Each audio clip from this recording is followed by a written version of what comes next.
RFI Convida. Adriana Brandão. A artista multidisciplinar brasileira Aline Xavier, nossa convidada de hoje, acaba de encerrar aqui em Paris uma residência artística de 6 meses na Cidade Internacional das Artes, no bairro do Marais da França. Aline segue para a Alemanha, onde prepara uma exposição sobre o naturalista alemão Langsdorff, que chefiou uma importante missão científica no Brasil no século XIX. Olá, Aline. Olá, Adriana. Muito obrigada por me receber. Aline, aqui em Paris você participou de um novo programa de residência pluridisciplinar na instituição, que foi encerrado com a exposição Elegias Ferozes, reunindo o trabalho de todos os 10 artistas envolvidos nesse programa. A transição ecológica e a crise climática foram as temáticas centrais desse programa. Como foi essa experiência aqui em Paris, Aline? Foi uma ótima experiência, é um programa que me interessou principalmente pela interface entre arte e ciência, então tinha esse interesse em pesquisas ligadas à natureza, principalmente ecologia, como você pontuou, e éramos um grupo muito diverso, pessoas de todos os lugares do mundo, e eu tive o prazer de conviver com esses colegas e também com o acompanhamento crítico da curadora Maria Inês Rodrigues e convidados que elas trazia para nos fazerem visitas a estúdio ou compartilharem experiências em torno da produção artística e cultural. Aline, você apresentou 2 trabalhos nessa exposição, no final dessa residência, os 2 intitulados A Escritura dos Animais. Esses trabalhos eles foram criados aqui em Paris durante a residência? Sim, o trabalho ele se chama Escrever a Voz dos Animais, que é uma citação a um artista francês chamado Hercule Florence. E o Florence foi com Langsdorff no século XIX ao Brasil, não só ele, mas outros artistas renomados como Rugendas, por exemplo, e também cientistas.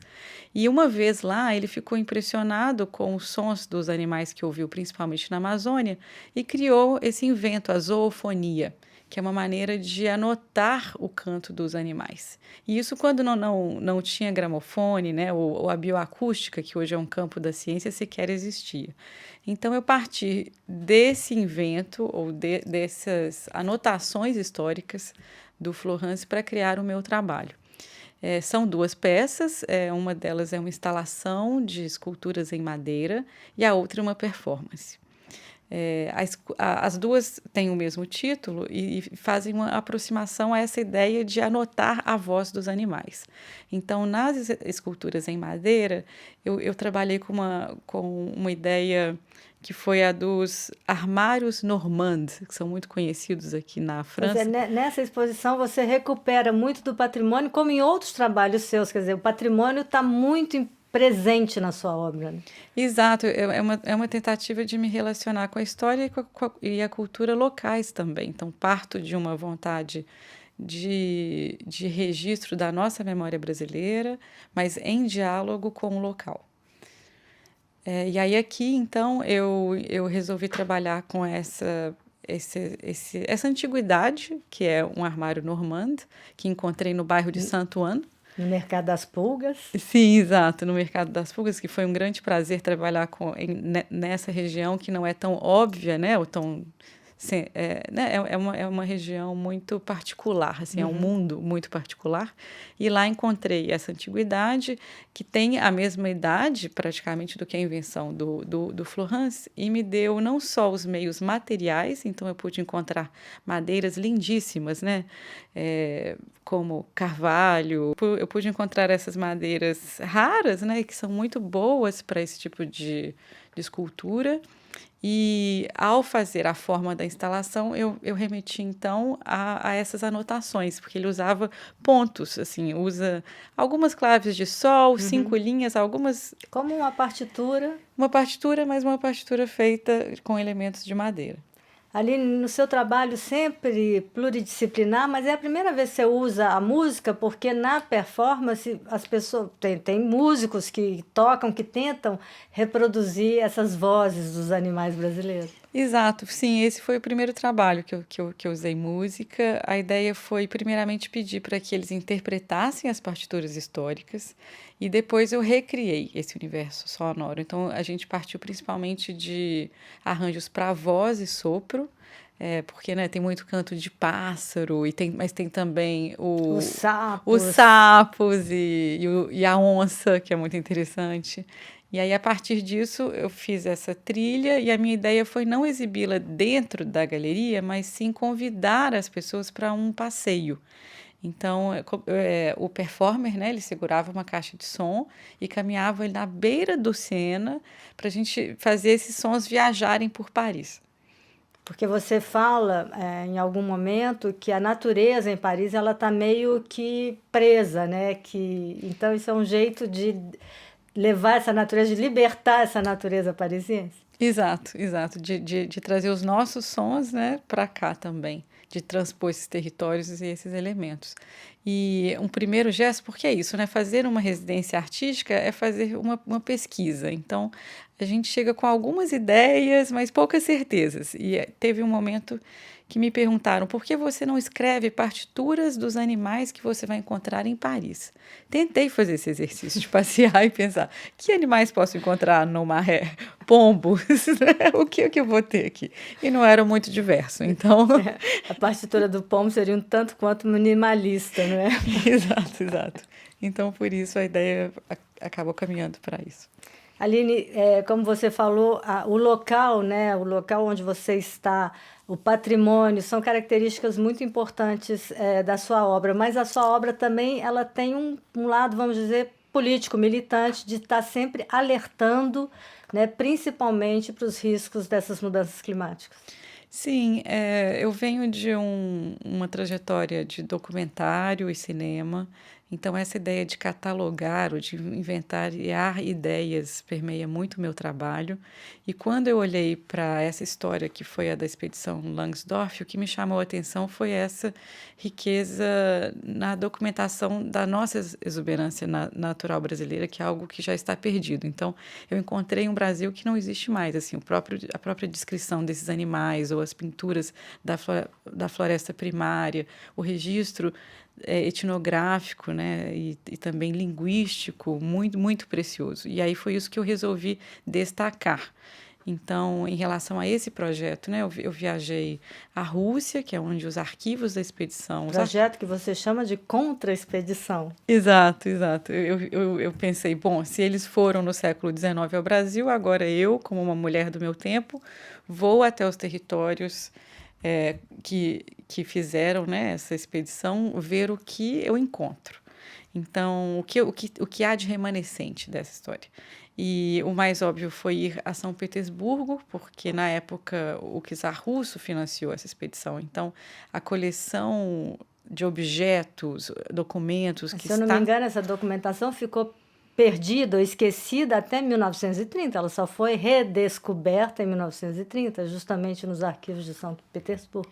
Exato, e aí eu fiquei muito tocada com essa chance. Isso foi em 2022 que eu fiz essa imersão nos arquivos. Várias vezes eu era a primeira a ver um documento. Desde os anos 60 ou 70, ninguém havia assinado as fichas de visionamento, sabe, dentro do arquivo. Então, eu realmente tive um acesso muito próximo ao arquivo, que é composto não só de documentos e desenhos, mas também de animais empalhados, todos herbários, né? Então, eu fiquei muito tocada com isso. Tinham algumas plantas coletadas na Serra do Cipó, que é muito próxima à minha cidade, né, em Minas Gerais. Então, isso tudo falou muito sobre... isso, né? Uma natureza, um registro de algo que passou, mas que ainda tem reverberações no presente, ainda que em forma de ruínas, né? Ou de esboços hoje em dia. Ruínas que também integram muito a sua obra. Exato, sim, sim, sim. Eu fiz um trabalho longo em Minas Gerais, na região de Congonhas e Mariana, né, que foram afetadas diretamente pelo rompimento da barragem de mineração, e ali tinha essa ideia de criar também esculturas e instalações, imaginando e se isso tivesse acontecido, por exemplo, ao conjunto de esculturas do Aleijadinho. Então, essa ideia de criar, sim, uma consciência política, uma consciência para o que nem sempre está óbvio, assim, né? Aline, então vamos falar desse grande projeto. Você já deu várias pistas sobre essa contra-expedição Langsdorff. Você vai agora de Paris, você vai para a Alemanha. Você prepara, então, uma grande exposição, imagino a última exposição, uma exposição que integra a comemoração dos 250 anos desse médico e naturalista alemão que morou no Brasil a partir de 1813. Ele era cônsul-geral da Rússia no Rio de Janeiro, era alemão, mas era cônsul-geral da Rússia. A Rússia que patrocinou essa expedição brasileira, uma expedição que foi muito importante, inclusive para a memória, né? Na época, para a identidade, e hoje para a memória do Brasil do século XIX. Como vai ser essa exposição? O que você está preparando aí? Uma exposição que é importante para a Alemanha, mas muito importante para o Brasil. Exato, eu acho que o último capítulo dessa contra-expedição vai ser voltar ao Brasil com esses meus achados, digamos, ou essas investigações. Então, assim como eu estive na Rússia e pude ver o arquivo de fato, né, as obras originais, e tive o prazer de fazer uma exposição com esses artefatos ao lado de obras minhas. Então, isso foi no Museu Tsaritsino, que é um museu histórico de lá, e isso aconteceu em 2022. Agora, aqui em Paris, foi essa chance de fazer uma imersão nos inventos do Hercule Florence, como a zoofonia. E só uma curiosidade, que o Florence também é considerado um dos pais da fotografia. Sim. Então, eu fiquei muito encantada com esse legado do Florence, porque ele tinha um pensamento quase decolonial para a época. Ele falava, qual a lógica de acumular, ou pilhar, se a gente pode criar conhecimento? Então, ele se dedicou a essas invenções. E isso me ele muito. Foi, se eu não me engano, um dos únicos da expedição que morou e morreu no Brasil. Exato, ele morre em Campinas. E é muito importante o legado dele até para a própria Unicamp. Então, quando eu chego na Alemanha, o que há lá sobre a expedição Langsdorff, né? Porque vários artistas, como eu disse, o Rugenda saíram de lá, mas, de fato, há apenas a cidade onde Langsdorff nasceu, ou passou grande parte da sua vida, que é essa cidade Lahr, no sul da Alemanha, e é lá que eu faço a exposição, onde há essa comemoração dos 250 anos do nascimento dele. Então, o que existe hoje em dia é apenas isso, a tumba do Langsdorff. Não há nem nos arquivos indício algum. Então, eu espero... e há uma curiosidade interessante também, que ele morreu sem memória. Ele contrai malária na Amazônia e, quando volta para a Alemanha, não se lembra de nada. Então, assim, um homem que se dedicou a uma vida, né, para inventariar, morre sem absolutamente nenhuma memória. Então, eu pretendo comentar um pouco isso, assim, o esquecimento, o esvaecimento das coisas. E é um espaço muito interessante dentro do Parque Municipal de Lahr. E eu vou, além da exposição, fazer também alguns ciclos de oficinas com crianças e jovens. Estou muito entusiasmada com isso. E essa exposição tem alguma chance de ir para o Brasil?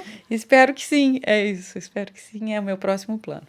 Só, né, é um detalhe para terminar que eu acho interessante, que nessa perda de memória do Langsdorff, o Hercule Florence,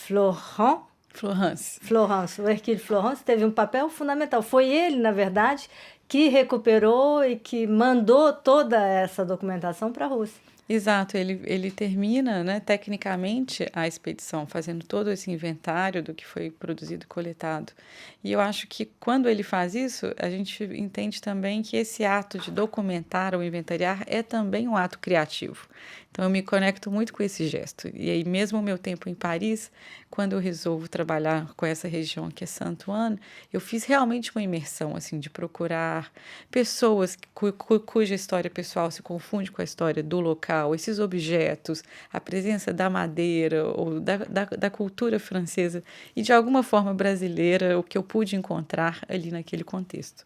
Então, fiquei muito feliz com a oportunidade. Muito obrigada, Aline Xavier, artista multidisciplinar que acaba de terminar aqui em Paris uma residência artística de 6 meses e segue para a Alemanha para inaugurar uma exposição importante. Muito obrigada, Aline. Obrigada a você, Adriana. Grande prazer.